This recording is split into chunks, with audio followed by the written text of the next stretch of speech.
The National Weather Service in State College, Pennsylvania has issued a severe thunderstorm warning for Adams County in south-central Pennsylvania, southeastern Cumberland County in south-central Pennsylvania, York County in south-central Pennsylvania, until 10:30 p.m. At 9:57 p.m., severe thunderstorms were located along a line extending from Cashtown to Taneytown, moving northeast at 50 miles per hour. Hazard, 60 miles per hour wind gusts. Source, radar indicated. Impact, expects damage to roofs, siding, and trees. Severe thunderstorms will be near Hanover, Gettysburg, and Littlestown around 10 p.m.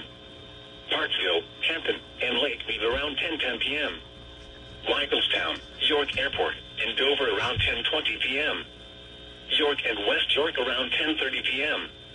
Other locations impacted by these severe thunderstorms include Arendsville, Gardners, Glenville, Heidlersburg, and Biglerville.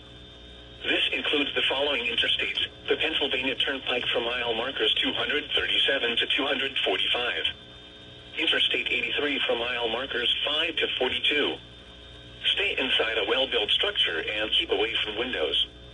Repeating, a severe thunderstorm warning has been issued until 10:30 p.m. for the following counties: Adams, Cumberland, and York.